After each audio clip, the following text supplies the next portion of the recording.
সব সময় রাতের বেলায় বাজার নিয়ে আসে, আর আজকে রাতে বাজার নিয়ে আসছে পেঁয়াজ। পেঁয়াজ কত কেজি নিয়ে আসতো? 5 কেজি পেঁয়াজ। সামনে হচ্ছে রমজান মাস, পেঁয়াজ নিয়ে আসে রাখা হলো, তো এখন সংরক্ষণ করে রাখবো। অনেক পেঁয়াজ, এই যে বাবা কত পেঁয়াজ, এই যে পেঁয়াজগুলো এখন কীভাবে রাখা যায় তাহলে। আর কি নিয়ে আসছে একটু দেখি। আর নিয়ে আসতে হচ্ছে আটা। আমি হচ্ছে লাল লাল ময়দার হচ্ছে রুটি খাই, সেই জন্য এখানে 2 কেজি, না এটা হচ্ছে 2 কেজি না, এটা মনে হয় 3 কেজির আটা। আর এখানে এটা হচ্ছে চানাচুর, 2 রকমের চানাচুর নিয়ে আসতে, তো আমি একটা হচ্ছে ঢেলে ফেলেছি। আর ডাল,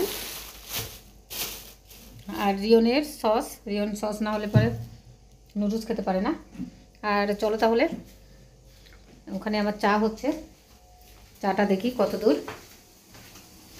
এখানে আমি চিনি আর হচ্ছে চা পাতা দিয়ে দিয়েছি, দিয়ে এখন হচ্ছে জাল হচ্ছে।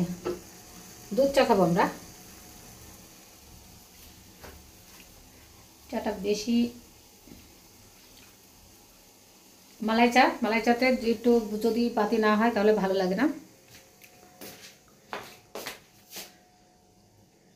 তো সব কিছু রেডি, এখন চাটাই শুধু চিনি দেবো, আর চাটা চিনি দেবো, দুধ দেবো, পরিবেশন করে ফেলবো। আর প্রত্যেক দিনই এই কাজ। আরও একটা জিনিস নিয়ে আসছে, সেটা তো আমার বলতে মনেই নেই। এটা হচ্ছে আমরা হচ্ছে মালাই চা খাই প্রত্যেক দিন, সেই জন্য এটা দুধ নিয়ে আসছে, কৌটা ইসের দুধ, প্যাকেট দুধ। তো প্যাকেট দুধের কিন্তু হচ্ছে চাটা বেশ টেস্ট হয়। আর আর কি, এখন হচ্ছে আমাদের সন্ধ্যার সময়, সন্ধ্যা না এখন রাত হয়ে গেছে। আর আমি ভাবছিলাম যে জিনের বাবা আসবে, তারপরে হচ্ছে আমরা সবাই মিলে চা খাবো, সেই জন্যই কিন্তু একটু দেরি হয়ে গেল চা খেতে খেতে। চাটা একদম কম হয়ে গেছে, অনেক জাল হয়ে গেছে। এই তো আমাদের চা। আমি সব সময় এই যে আমার এই পটটাতে জলটা গরম করি, গরম করার পরে কিন্তু আমি হচ্ছে চাটা করি। তো যদি একটু কম টম হয়ে যায় তো এভাবে দিয়ে দেওয়া যায়। পাতি যেহেতু বেশি দিয়েছি, পাতি কোনো সমস্যা হবে না। এখনই হচ্ছে চাটা হয়ে যাবে।